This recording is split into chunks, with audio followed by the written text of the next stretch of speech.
Hello, everybody, and thank you so much for joining us for Empowered for Balance. My name is Brew, your Life Balance Strategist, and today we are going to talk about how to have inner peace. And when I talk about inner peace, is being able to remain at peace even in the midst of all the chaos that you have around you. And today I have Marielle joining us. I believe she's very qualified to talk to us about this. Hi, Marielle, how are you? Hi, Amma. I'm very good. Thank you for having me today. Awesome. Tell me a little bit about you. Tell my audience, who you are, what you do, where you're from, everything about you. Great. My name is Marielle Melling, and I have a degree in health education. I taught high school health before having kids. And then when we started having children, I decided to stay home. And so I have done various things work-wise since then. We now have 5 wonderful children, so that keeps us busy and enjoying life.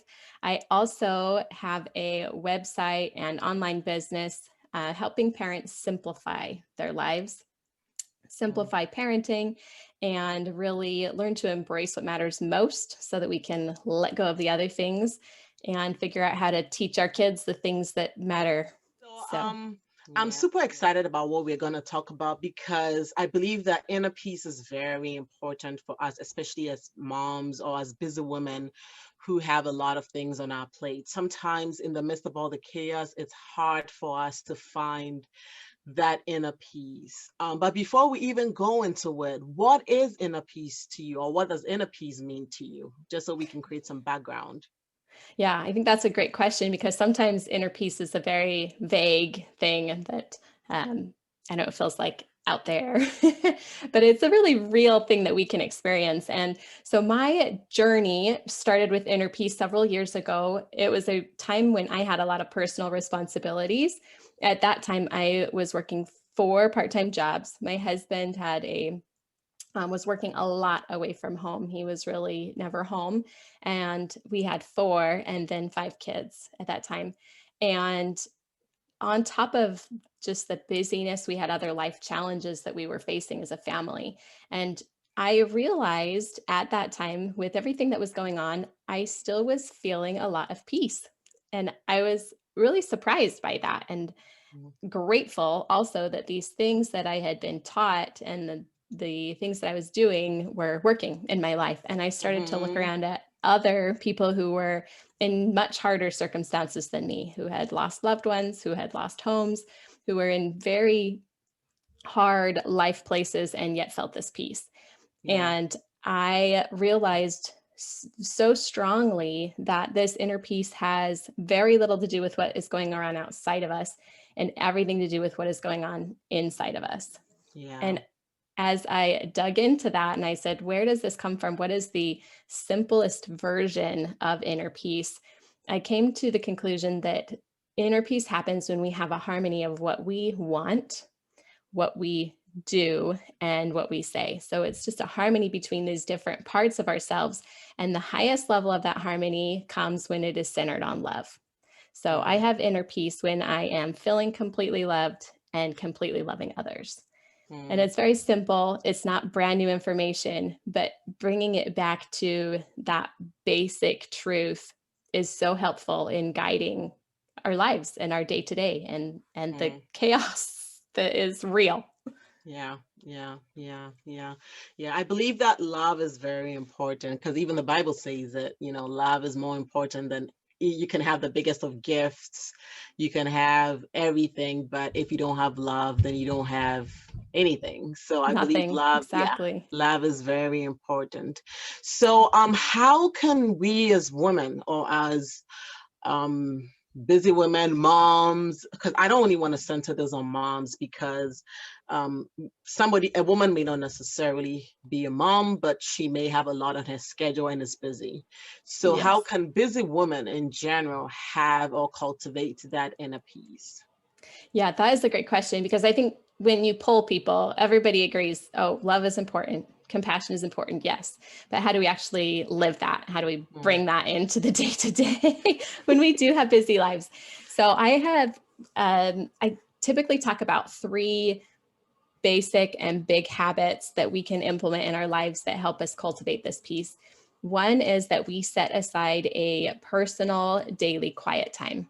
Yeah. And during that time, we are praying, we're meditating, we are connecting with God and participating in personal worship. We're also learning, we're growing, right? Because life is hard and the situations that come at us change over our seasons. And so we have to build that time in to keep learning and to keep connecting with that love and what matters most and how to live out those priorities. And then also to enjoy the quiet. Yeah. To reflect, right? To meditate, to set that time aside. And I know you talk about self-care a lot. This is one of the greatest forms of self-care, right? Is giving ourselves that quiet moment. And so even in a busy life, and as you mentioned, I mentioned 5 kids, like I understand busy, but when we make this a priority, there is time in our day and we get to choose how we spend it. So when we make it a priority to have this quiet time, it really changes things. Yeah. It sincerely does. So that is one of the big habits I love to talk about. Another one is mindfulness. And that is just being aware, present moment awareness without judgment, right? So recognizing, and a lot of this comes back to gratitude, because when we look at the sky, when we smell our food, when we are actually experiencing our children and interacting with them rather than having our minds somewhere else, we grow in gratitude and appreciation for what we actually have in the moment. One simple mindfulness technique that has really helped me is when I recognize an emotion that is not necessarily in line with love. So maybe it's frustration, maybe it is jealousy or whatever it might be. When I recognize that emotion, I take a moment and I breathe deep. And when I do that, deep breathing allows our minds to say, hey, I'm not in fight or flight.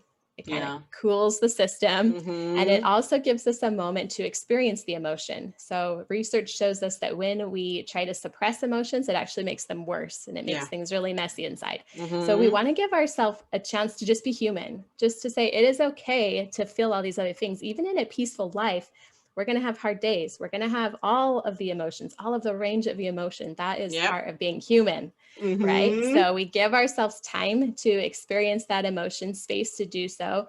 And then what I love is to use what I call the BUT principle. And I took this from my mom. She said, BUT stands for bottom underlying truth.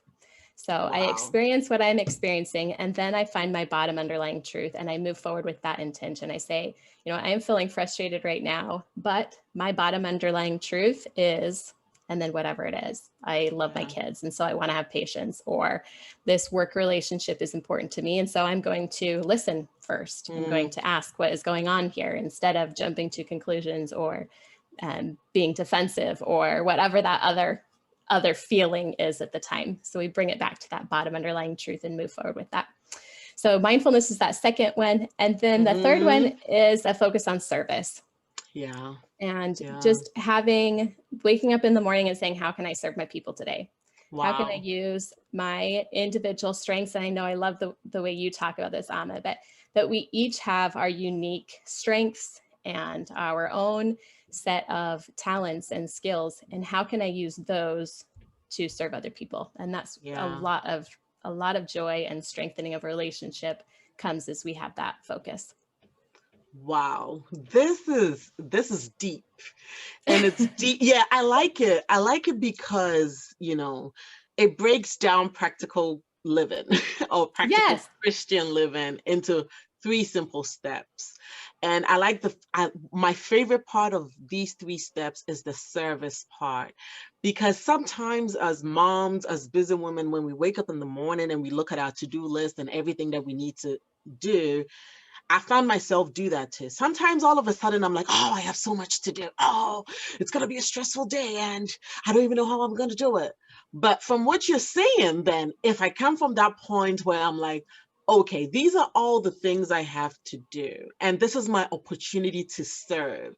So maybe I have to do this for my kids. I have to take my kid to the doctor's appointment. It's my opportunity to serve my child and allow my child to feel better. Or if I have if I have something to do, I have to go to the grocery store. It's an opportunity for me to use my strength to serve my family.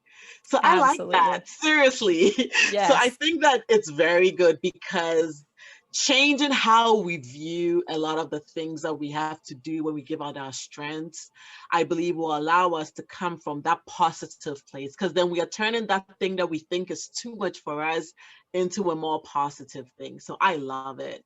I Yeah, I am a huge list maker too. And so something I do, especially if I'm in a really busy season or overwhelming season, I will actually put people at the top of my list, at the top of my to-do list. Wow. And that just reminds me when I'm at the grocery store, am I looking at the clerk and saying, how is your day? And connecting with people, because we live in a world where we have a lot of screens and we have a lot to do, and it can be so easy to lose those connections that really make a difference in our lives, even the little Mm, things, the little ways.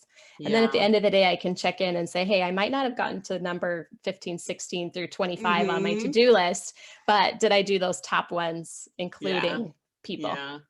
That is great. And I also like the first step of finding that time for yourself every day. And I'm so happy you didn't bottle it down to a morning routine, because sometimes a morning routine may not work for you depending on your Yes. circumstance, but as long as you're finding that time during the day to have a spot for yourself, which is for just you to sit in the silence and say a prayer, read a scripture, listen to some music, something for you, and be in that quietness is very important. I remember when I was growing up, I went to boarding school, and every morning it was obligatory. You had to do your quiet time. So you take your shower, they'll ring the bell, everybody sits on their bed, everybody has their Bible. You have to do, even if you don't want to read your Bible, you still have to do the quiet time. Yeah. And nobody really explained it to us why that was necessary. But now growing up, I kind of understand it, because it's mindfulness. It's the opportunity for you to sit still and just think about your day. Yeah, you have all these things to do during the day. So yes, for women like us, even if you can't do that morning routine, I do agree with you that we need to at least have a spot during the day, whether it's an afternoon routine or an evening routine, just to have that silence. So find that Yes. spot, yeah, for that silence. Awesome. And Awesome, what I would awesome. say too is that it, like anything, it's a habit. So the more we do it, the Yeah. easier it becomes. And when you're, Mm, if you're not in the habit already of setting aside this time, it feels like overwhelming to even think about it, right? Like I yeah. have too much on my list. I can't add one more thing, like, Yep. right? Yep. But, Yep. right, bottom underlying truth, I say experiment with it. Try Yeah. it. See Yeah. how it goes. Like for 2 weeks, say, I'm Mm, going to set aside this time and then see what else falls away. And we sometimes fall into this trap of feeling like everything we do is equally important, and yeah. it's not, right? Yeah. Some things can wait, some things can never get done, some things can be delegated, some things we Mm-hmm. can do but quicker when we have less time. Like tasks often fill the time we give them. So if we give it Yep. less time, sometimes it just takes less time. Yeah. So experiment, try it out. Try the morning. If it doesn't work, try the afternoon. If it doesn't work, Yep. I've done like right after the kids go to bed. There's no Yep. right or wrong, but experiment and see what it does for your life. And then be reflective and say, hey, did it work? Did it help Yeah. me? Did I, Mm-hmm. drop too many Mm-hmm. balls that were more necessary than this? And that's probably, Yeah. Yeah, I love that. And I'll add into it that, sometimes we may want, and I know I talk a lot about that. Sometimes we want to start with a big thing. Oh, I want to do 30 minutes. I want to do 1 hour. But we need to also be, understand that, yes, we are busy women. We want to start this. We haven't yet gotten into that habit, but it's better we start with even 5 minutes at a time. yes, And the yes, more we do it, then we can do it some more, because then our body wants it some more, and our mind and our brains want it some more. So then we can add on to that 5 minutes and grow it to 10 to 15, and then probably hopefully get it to 1 hour one day. So yeah. Yeah, that's and important. those times can add up through the day too. So if you wake Yeah. up and you have 5 minutes to set your intention for the day and say a meaningful, mindful prayer, that can be Mm-hmm. a great start to your day. And then check in Mm-hmm. longer at night or at another time. But it Yep. doesn't always have to be one set, block of time, which can be hard to find in real life Yep. sometimes. Yep. Especially as a busy mom or a busy Yeah. woman. Awesome. Awesome. Let's talk a little bit about the mindfulness, because I know that, me being, I like to use myself as an example. Being a mom of twins, sometimes I'm caught up in the moment and I'm not mindful at all because I'm stressed out. And one child is going left, one child is going right, and I'm trying to catch up with everything I need to do. So I think that this mindfulness thing is very important. And I like the fact that you talked about being grateful. Can we talk a little bit about that? How can we be grateful, or what are some of the things we can do to allow us to practice a little bit more gratitude? Yes. One thing I love to think about is that we can only live in the present. And so, if Oh, we can learn to live in the present with understanding of the past and consideration for the future, that's going to be a really powerful place to live. And so, when yeah. I am, same for me, I'll use myself for example, if I'm changing a diaper, right? I can be changing a diaper and have my brain thinking about the 1,000 things that I need to do. Mm, Or I can have my plan set out for the day, already know what I'm planning on doing that day. And in that moment of changing that diaper, I'm talking to my child. I'm singing a mm, song. I am looking in their eyes. I am, whatever it is, as simple as changing a diaper, it's an act of service, right? What happens if I don't do that for wow. my child? I see that as Yeah. service. And so something that like most parents I don't love changing diapers. Right? But even something like that, we can turn into a not a terrible thing, right? Yeah. Yeah. And there is in within life, we have all the range. It's not like when we're grateful, it's not like we are saying there aren't hard things. Mm, It's saying even when we have hard things, we experience the hard and we see that it is maybe also an opportunity for growth yeah. Yeah. or an opportunity. I know, like especially within parenting or when other people rub us wrong, those hard things lead to breakthroughs. So Yeah. often that's what causes us to make changes that are important. And so even being mindful in the hard moments to say, you know what, this is going to help me be a better person, or Yep. this is going to help me have greater compassion for other people Mm-hmm. who go through hard things, and experiencing the chaos of this moment in all of its every which way when you have little kids and the twins climbing or whatever they're doing in that moment. Just saying, man, this is chaotic. I get it. I can help other moms who know this chaos now, and Yeah. pulling out some of that at the same time, and just being able to laugh too, right? I think that's a Yeah. great thing to bring into the moment, is that sometimes when we're on the edge of burnout, it's very easy to Yeah. feel the stress. Mm, And if we can just step back for 1 second. And I remember at one point in my life when things were so overwhelming, and then my daughter got hand, mouth, and foot. And it was like, okay. oh my gosh, one more thing. And I stepped back, and in that moment, it was hilarious to me. It was like, you can't Yeah. make this stuff up, right? Like it was just funny, and pulling that humor in and being able to like look at it from the outside and say, oh man, I hope that whoever is watching me wrangle my children right now, that they're getting a good show. Yeah. And kind of seeing it from bringing that humor and joy into it too. Mm-hmm. Mm-hmm. Wow. Wow. You also mentioned something about recognizing our emotions or our feelings and dealing with them. And I like that. I like talking about that because one thing I realized is that as women, we usually try to keep that facade and smile and it's like everything looks good when in reality, deep within us, we are not okay. And so can we talk a little bit about that? How can we recognize our emotions and how can we deal with these emotions? Because I believe it's important we deal with them, because when you deal with them, you let them go. And then that way you can Yes. be better instead of it sitting in you and eating you up and you trying to numb them with indulgences. So Yeah. how can we Those quick recognize fixes. exactly, how can we Mhm. recognize those emotions and what are some of the things we can do to allow us to deal with these emotions? That's a great question. One thing I think is really helpful for us to understand is that emotions don't kill us, Yeah. right? Yep. Emotions don't actually hurt us except for that pain that we're experiencing right now. And Yeah. so sometimes it is scary to let ourselves feel sadness or to feel frustration or to feel grief or whatever it is that we're trying to push off. But when we say, you know what, it's not going to kill me. I'm just going to Mm, let myself feel this. And when we do that, we let ourselves get to the other side of it. Yeah. We let our minds, we let our hearts, we let our brains process whatever it needs to through that emotion and then get to the other side.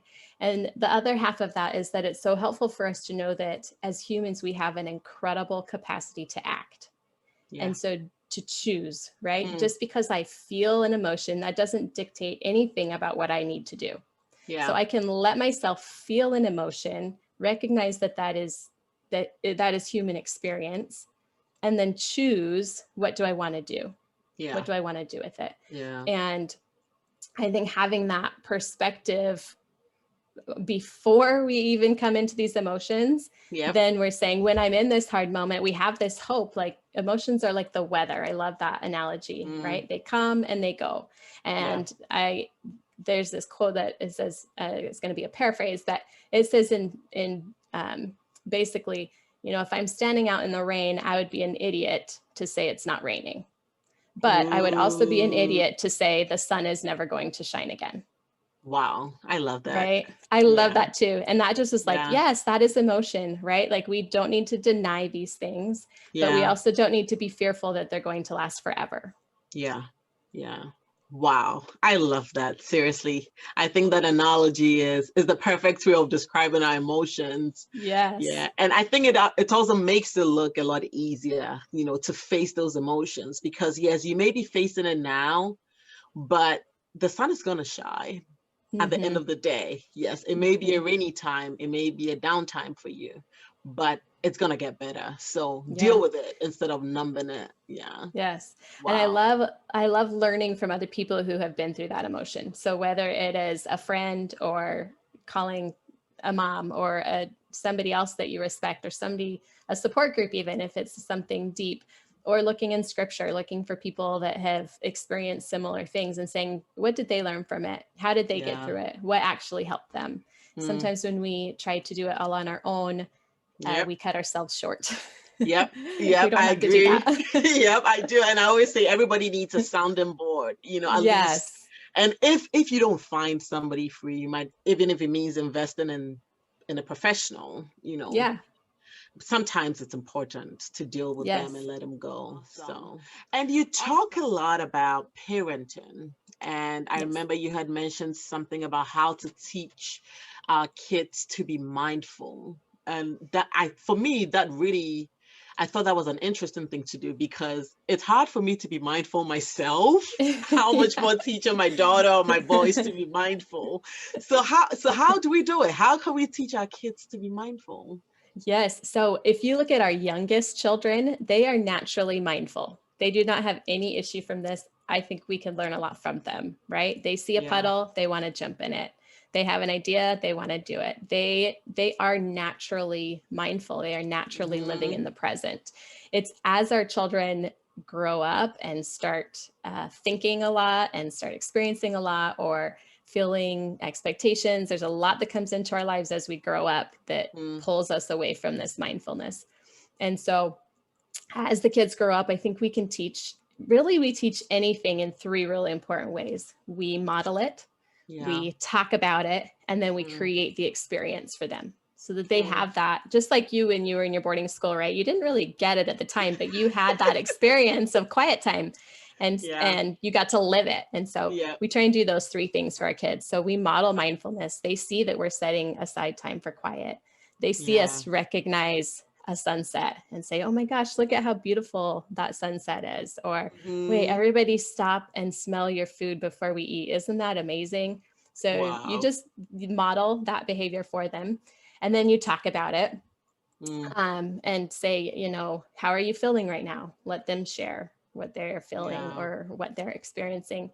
And then again, creating that experience for them. And you can do that with mindfulness. There's apps even now, podcasts. There are books that teach us how to deep breathe. And there's a lot of resources for parents too that can help us kind of create that experience for them.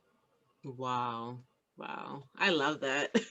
I love that. And, when you were talking, one thing came to my mind, gratitude, even asking our kids, what are you grateful for? That alone it's good. Wow. Yeah. My sister-in-law taught us a dinner table conversation that we love to do, and it's called Roses and Thorns. So we'll go around the table and everybody will share a rose, one thing that they loved about their day, a thorn, one thing that was hard about their day, and a rosebud, one thing that they're looking forward to. And that's just a really easy way to check in and say, what was actually hard, to kind of be reflective and let us share what we're grateful for and what we appreciated about the day, but then also some of those harder things too. Yeah. So my next question is, how important is this, or why is it good for us to teach our kids mindfulness? What benefit do they get from that? Yes. So when we look at like happiness studies, mindfulness is one of these things that increases our happiness. And when we look at mindfulness meditation, it actually makes us more resilient to stressors. It changes our brains. So in ways that, like, our brains are always changing. And if we use mindfulness, it's changing them in a way that makes us more resilient to stressors. So if we can teach our kids these habits, we're setting them up for stress resilience. And that's an important part, because life is constantly throwing stress at all of us. Yep. Wow. I love that. And what about service? How can we get our kids on board with service? Because I've had a lot of the moms that I coach would tell me, hey, I have to do everything myself because my kids don't want to help. And I try to get them to help me and nobody wants to do it. And it's like, I have to clean the whole house and I have to clean their mess also. So how do we get our kids on board? How do we get our kids on board with service? Great. So the first one, let's see where to start, because there's a lot of good ideas on this one. I would say one really important thing to do is to play to our children's natural strengths. So each of us, just like us as adults and as women, have natural strengths. Our children do too. And when we come to recognize those, we can bring those into play. So we might have kids who are very in tune with other people's feelings. And we can say, you know what, how do you think so-and-so is feeling right now? Oh, they're not feeling very good. What do you think we can do to help them feel better? Right? Wow. We have other kids who are really doers, who are really good at, making a plan and making it happen, who are action takers. And for them, we could say, hey, let's see how much we can get done in this amount of time. We can also say, hey, what are your strengths? What are our children's talents and how can they use those? So for example, our kids who are maybe musically inclined, they can share that music at a nursing home or over a Zoom call these days at a nursing home, right? But pulling in their talents and letting them have some choice. When we look at the well-being associated with service, choice is an important part of that. So maybe we can say, hey kids, what are you interested in? Who do you want to help? Or you can say, even around the house, right? Serving around the house, we could say, hey, these are the things that need to be done. Which one do you want to do? Right? And letting them see that life is a team effort and they can play an important part of that. Even like my 4-year-old, I'll say, you know what? I need you to be a really big helper. You are an important part of this family and I need you to go do this. And man, she's on board when she sees that she's needed and it's legitimate. Like, we need help. We all need help. And so helping our kids feel like their strengths are needed and necessary. That's a really helpful thing to do. Wow. And I like the fact that you mentioned team, because sometimes we think that teamwork is only about the corporate world or at work. But I like the fact that bringing in that team effort into the house is I think it's a good thing. Also because, as women, I coach women who have the superwoman syndrome, and sometimes we want to do everything by ourselves and we don't want to delegate, even when we have kids who are ready to do it. So I like the fact that you talk about team effort and realizing that everybody's part of the family and we all want to do something at least to support the whole family. We all live in the house, so we are all going to try to clean the house and get things done. So I like that. Another thing that we can do to help our kids understand this service is to set aside a time as a family. We do this weekly, but to have really concentrated time on what we want our kids to learn.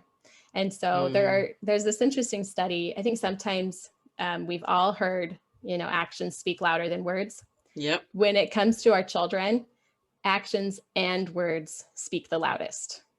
And so we want to, this specific study that I'm referring to, it said it was looking at adolescents 12 to 18 years old and whether they chose to either volunteer and or contribute to charitable or religious causes. And then they looked at their parents, whether their parents volunteered, whether their parents contributed, and whether their parents talked to them about giving. And for those that their parents contributed, the kids were about like 17%, 18% more likely to contribute. The parents who contributed and talked about it, the kids were 33% more likely. Wow. And then the same with volunteering. If the parents volunteered, the kids were 27% more likely to volunteer. If the parents volunteered and talked to their kids about it, the kids were 47% more likely to volunteer. Wow. So we can set aside a little time for our family. We do it Sundays, and we have, we're going to learn a lesson, and maybe it's from the Bible, maybe it's from a personal experience. Our kids take turns teaching, and we're actually having conversations about these important things, about the importance of love, about the importance of forgiveness and giving of ourselves, and these other topics. And then we're creating opportunity for them to do that. That sounds awesome. So that's kind of like a devotional time for the whole family. Wow. All right. So you do have a book. Can you tell us a little bit more about that book? Yes. So the book is called Peace Amidst the Mayhem, and it is intended to be a transformation for the people who read it. So there is space for journaling. There are introspective questions, things that we can ask and then put into practice what we're learning. And the goal of it is to help us get back to that place where we actually want love more than other things, because in real life, there is so much else. And I'm not talking just about time. I am talking about the badge of busyness, but also, am I willing to let go of control? Am I willing to let go of perfection?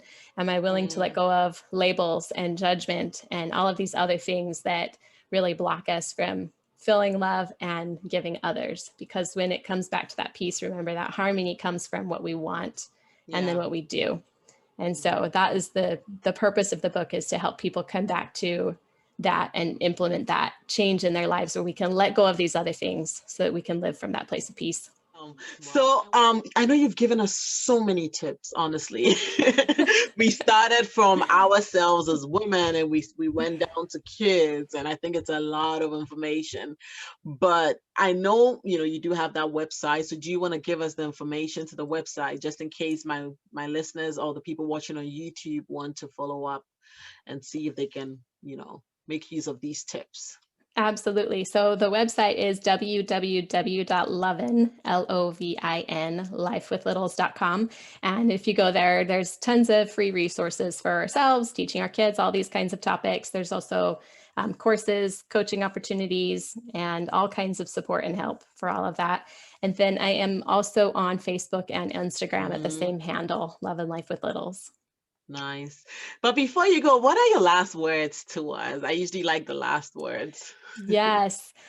So as women, we have a lot on our shoulders. I think there's a lot expected of us, and we expect a lot of ourselves. And I think that we are up to the challenge in so many ways. Like, we can do an incredible good. At the same time, an incredible good doesn't look like doing everything all the time. And when we keep it simple, when we bring it back to love, and that some things matter more, and that the connections that we're creating with our coworkers, with our partner, with our children, that we prioritize those things, we're going to be able to have an influence for good, right? And we're going to be able to do the things that matter most. We don't have to be able to do everything to be able to do a great good. So keep things simple. And I always also end with, know that you're loved. I think that a lot of our ability to make it through the chaos, to be okay not doing everything, comes because we know that we are completely loved by a God who we don't have to earn his love. We don't have to do something to become worthy of that love. Like, we could drop every ball ever and he would still love us. And so coming back to that place day after day is a really powerful place to be. It's a blessing to have that. I love that. And I think that that's a very good place to end. We are loved by God. God loves us anyways, and we try to be perfect, but at the end of the day, God still loves us. And thank you so much for joining us today for Empowered for Balance. And there are three main things that I am going home with. The first thing is to make time for quiet time. The second thing is practice mindfulness. And the third thing is to come from a place of service in everything that we do. I hope to see you next week. This is Brew, your life balance strategist. Take care. Bye.